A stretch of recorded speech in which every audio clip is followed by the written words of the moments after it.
Hey guys, this is Sumner from landinvestor.co, and in this video we are going to go through our 10 most recent sales and break down the exact returns you can expect in land investing. Quite literally, this is the video I wish someone would have made for me when I was just getting started, because you hear people talk about, oh, you can make between 100% to 1,000% returns on these deals, but no one ever actually breaks down their deals. Well, we do things a little bit different here. We're going to go through, this is unfiltered, raw, we're going to go through our 10 most recent sales. We're going to hop on the computer together and break this down. Let's dive in. All right, here we are breaking down our 10 most recent land flips. And really in this video, you're gonna learn the exact returns you can expect from flipping land, the good, the bad, the ugly. We're showing it all here. And you might be asking, Sumner, why are you doing this?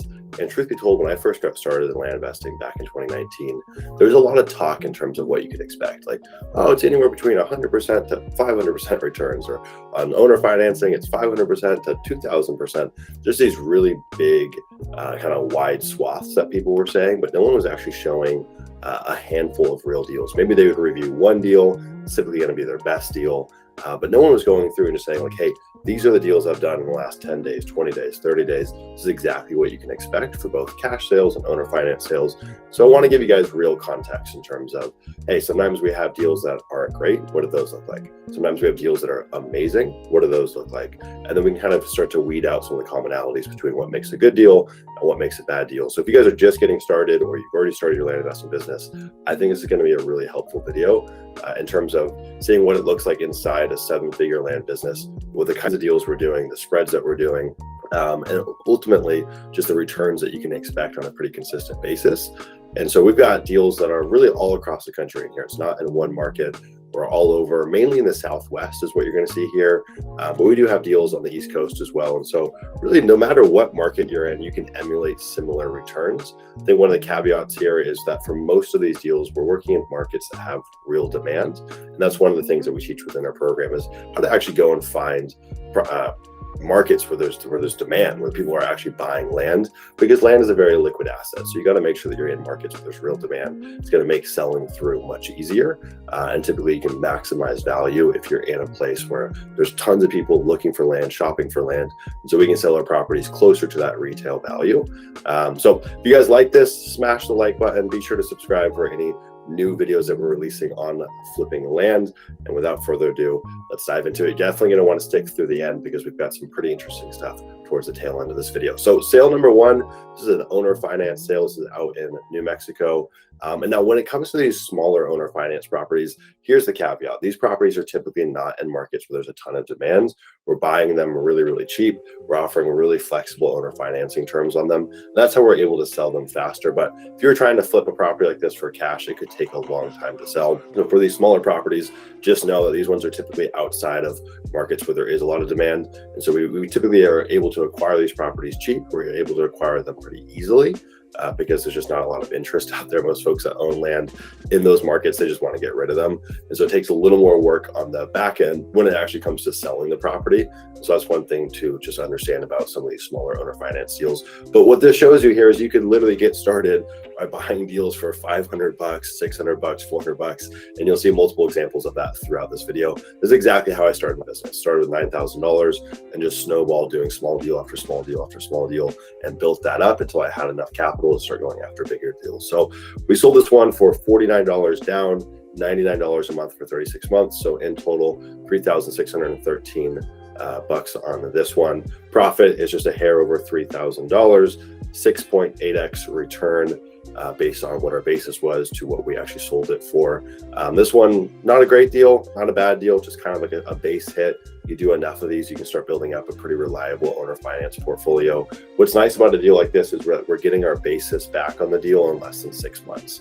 And so that's a beautiful thing about doing some of these smaller deals is even though we're putting out $525, we're getting a lot of that capital back within a few months. Then we're getting our entire basis back in 6 months or less, able to go and recycle that capital on new deals. Sale number two, this is a bigger property out in Arizona. This was actually a harder deal for us to sell. This one took about 3 months for us to sell. We thought it was going to be a grand slam. It even had like a little cabin on it. It had so much working for it. It was just a really difficult property to go visit because the road conditions weren't great leading to this property. So we bought this one a little over 32,000 bucks. That's including all title fees and all that good stuff. Sold it on for a cash sale at $50,000 even. So our profit on this one was right under $18,000, which isn't bad. Most people would be pretty excited by that return, but you can see based on the other deals that we're going to go through, this is probably closer to a bad deal is what we qualify this as, especially because it took so long to sell. Return 1.5x on this one. So would I do this deal again? Yeah, probably. I just wasn't, we had such high expectations for it. Property was assessed over $100,000. We were getting dozens of leads per week, sometimes dozens of leads per day on this property. So there was a ton of interest on it.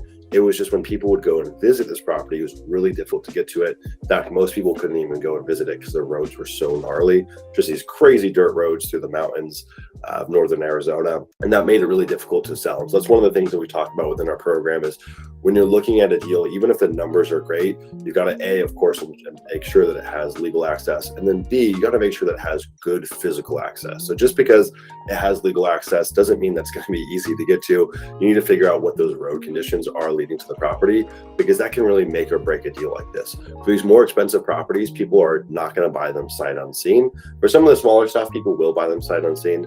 But for these bigger properties, they're going to want to go and actually visit the property in person, get a sense of what they're buying. And so if the roads are tough to access, it can make selling these properties really difficult, even if there's a lot of interest in it. So third sale, this was out in Texas. This was a great property. This one turned around in, I believe it was less than 2 weeks, might have been closer to 10 days. All in for just a hair over $81,000. Cash sale sold it for $160,000. Profit of this one was a hair over $78,000, 1.97x return. This is what we would qualify as a great deal. You know, do this deal all day long. These ones don't come up every single week or every single month. You get usually a couple of these a quarter, but these can really, really make your year just by doing a few of these. So sale number 4, this was out in Washington. Total basis in this one was a touch over $26,000. Cash sale. This turned around in less than 30 days. Sold it for $49,900. Profit on this one was just a little bit over $23,000. 1.91x return on this one. So great deal. Wanted to move this one before the winter hit just because it can make accessing these properties more difficult. Dirt road access, kind of out in the middle of nowhere. And that's going to be true for a lot of the properties that we sell. And so once the seasons are changing, weather's changing, we're a little more conscientious in terms of if we want to hold these properties through the winter. I think we probably could have gotten closer to $60,000 for this property, but I didn't really want to hold it for any longer than a month or two. So we were happy to take that offer and just move on to the next. Sale number 5. This is a ridiculous sale because this is the first time since starting this business that I have made this mistake. And I'll tell you guys what that is. Total basis was $60,000. This is actually 2 adjacent lots side by side to one another. One was a 10 acre and one was like a 0.75 acre, something along those lines. So right under 11 acres. Sold it for $93,500 cash sale. This one sold actually before we had even closed on the property, so kind of like a double closing situation. The trouble with this one was we actually really mispriced it. For whatever reason, I had been looking at the wrong comps. This property was probably worth closer to like 125 is what we were initially anticipating. Then when I went to actually go and price it after our due diligence, once we had it in title, I went to go and figure out, hey, what are we going to list it for? I just want to spot check my initial due diligence. And I got strayed by looking at wrong comps. And the reason this happened is just because we have at any given time dozens of properties that are in closing or that we're listing. And so this was entirely my mistake. Whoever came along and bought it got a smoking hot deal on this one. And they knew it. They were really, really excited by it. They had already placed the holding deposit, so there's no chance that I could renege or renegotiate. I just kind of took that one on the chin and said, okay, good learning lesson. Still a profitable deal, just not as profitable as it should have been. Profit on this one was $33,500, 1.55x return. Again, not a bad deal, right? Like this one's, it's going to be essentially a double closing situation. So our capital is only going to be out for a little bit on this deal. So to make $33,000 it's a great deal anytime that can happen. But knowing that I left another, I'd call it $30,000 or so on the table, just from my ignorance, is frustrating, right? So we could have had just a much higher return, ultimately, obviously, much higher profit. Sale number 6, this is out in Arizona. So you're going to see this has a negative basis. You might be saying, Sumner, what the heck? That makes no sense. How's that possible? So our initial basis in this property was $470. We bought this in 2021. We had someone that came along and started financing it from us. They paid $780 or so. And they ended up falling off the face of the earth, stopped paying, wouldn't respond to us, went months like that. And eventually we actually had to default on them. Now, this is one of the dark sides of this business. Some people run a business just around this business model in itself because they know that on these cheaper properties, some people are going to stop paying, then they can go and resell them. And obviously it's going to maximize your return. Not the business that we're in, not really what we ever intend on doing. But if someone goes 3 months, 4 months, and we can't get a hold of them and they're not paying and they're not responding to our calls or our emails or letters, well, at that point we have to move on. So this one's a little bit weird just in the sense that we have a negative basis in it. We had already collected well in excess of $470, which was what we initially purchased this property for. Then we turned around and sold it for $49 down, $99 a month for 36 months. So profit, $3,613, return, call it infinite if you want. Sale number 7, this is out in Colorado. Total basis, so $2,319.65. Same story here. Initially bought this for just over $3,000 back in 2021. Had someone come along and finance it. Again, kind of similar story. They made about $700 in payments. They just fell off the face of the earth. Wouldn't respond to any of our communication, didn't make payments for months. In our contract, we have the ability to default after 30 days of a missed payment, but we typically go much longer than that. We'll typically try to work with someone for 3 months, 4 months. Sometimes we've gone all the way up to 6 months. And if someone reaches out to us and says, hey, guys, I do want the property. I had this life event happen. I can make, maybe a smaller payment. I can make a $50 a month payment or a $100 a month payment, or I can't make any payments for the next 2 months, but once this is over, then I can make a payment. We will always work with them because ultimately we're not in the business of trying to resell defaulted properties. I would much rather just try to get them back on track. But when someone does not respond to any of your channels of communication, it leaves you with really no other option after a few months. So we sold this one for $49 down, $227 a month for 38 months. Total $8,626. Profit $6,306.35. 3.71x return on this one. And sale number 8. So this is out in Colorado. This is probably one of our worst deals that we've done this year. So we actually bought this property in 2021, in the winter of 2021. I believe it was December or November. Bought it for $4,000. It's in an area where I bought tons of properties in the past, so I was really familiar with the subdivision. And for whatever reason, we just could not get any interest on it. I think part of it was because it had a kind of severe slope to it. And that's one of the things that we preach ad nauseum is be really mindful of the topography on the properties that you're buying. And apparently I didn't take my own advice here. I thought the slope was workable, and these properties were trading for like $15,000 to $20,000 for this acreage in this subdivision. So I figured if we come along, buy it for 4, list it at a cash price of 8 or 9, and then try to list it on terms for like 11 or 12, that should be a smoking hot deal. We initially had our down payment at like $1,500, and we just could not get any action on it. So we ended up moving it over to our $49 down program, which is a program that we run for our kind of entry-level beginner properties. So we put that in this $49 down category. It sold in a matter of days. The trouble here is we don't get our basis back for 20 months. Now, of course, $4,000 isn't a huge amount, but it is disappointing to think that we're not going to have our total basis back for 20 months or so. Our typical kind of target is ideally 6 months. As a ceiling, it's going to be 12 months, but we just got stuck with this thing. It was such a hard property to sell. So it took us about 6 months to sell. And really the reason comes down to, A, we bought it in the winter and listed it in the winter. This property's at like 10,000 feet in elevation, so no one could even get to it during that time. And the topography was pretty nasty on this one. So I think factoring those pieces together is what caused this property to sit for so long. So again, should have taken my own advice to be more mindful about the topography. Even if the numbers look great, you have similar properties selling at 20,000 or 15,000 and you're buying it for 4, it's so easy to get the shiny object syndrome where all you can see is the math, all you can see is the numbers, and you're not fully taking into account some of the variation between your property and the properties that are selling in terms of road access or topography or road condition. And so in this case, I think topography and the fact that we bought it in the winter and listed it in the winter made it really difficult. I mean, there was snow on this property all the way up until like February. So that makes it a little harder to sell some of these higher elevation properties that have seasons. Typically, you want to stay away from these in the winter, unless it's just a slam dunk, no brainer deal. Here's another property out in Colorado. Bought this one for a little over $18,000. This was a cash sale. Sold it for $36,500. I think this one took us about 30 to 40 days to sell. Profit on this one was just a little over $18,000, 1.97x return. These are the deals that I've made my business on. These are my favorite deals. These are bread and butter deals.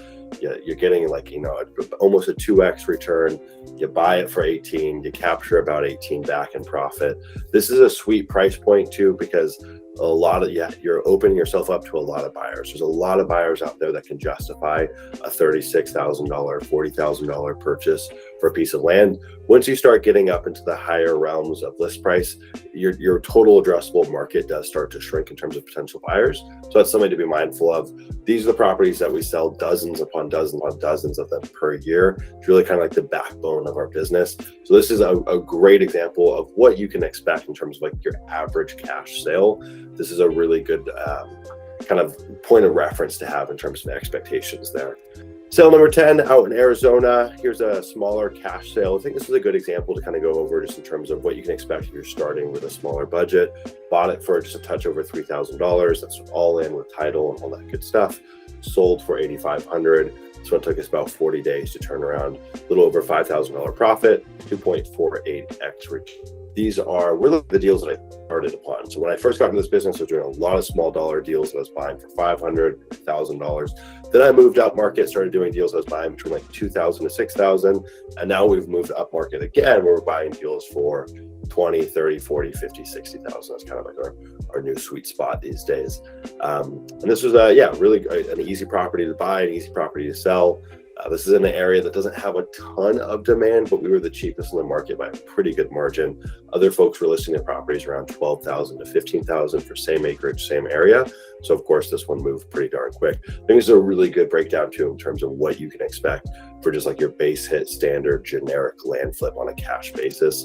If you guys are ready to create the same results for yourself, or you've got questions about land investing or questions about our land investing accelerator program, no matter where you're at, whether you're just getting started or you've done a few deals, or maybe you've done 100+ deals, but you want to kind of up the ante, you want to turn your land investing side hustle into a fully fledged business that consistently spits out high 5 figures, low 6 figures in profit per month, all while building a scaled up team that allows you to buy back your time and have time freedom in your life while growing your income. We are offering free 15-minute land investing strategy calls with yours truly, with me, believe it or not. So I don't know how long we're going to be running this. So depending on when you watch this, this may or may not still be available, but we are going to cap it just in terms of how many of these calls that we do, just because we naturally get a ton of inquiries on it. So that's the link there, calendly.com/thelandpioneer. How you can go and book a call. We'll of course put the links down below. Hopefully this video was helpful, guys. This is really what I wish someone would have laid out when I was first starting out. And we're recording this on September 24th. So this is really for the month of September. Some of this backs into like the last week of August is when all these deals were falling in. So this isn't cherry picked. This is just like, hey, let's go through our KPIs. Here are the 10 deals that we've recently done. Take it or leave it. Do you like these things? If you like them, well, hey, let's learn how you can start doing that. If you don't like them and you say, those returns aren't good enough for me, well, that's fine. Glad you still watched the video. Hopefully you guys got some value from it, and we'll see you guys in the next video. Take care.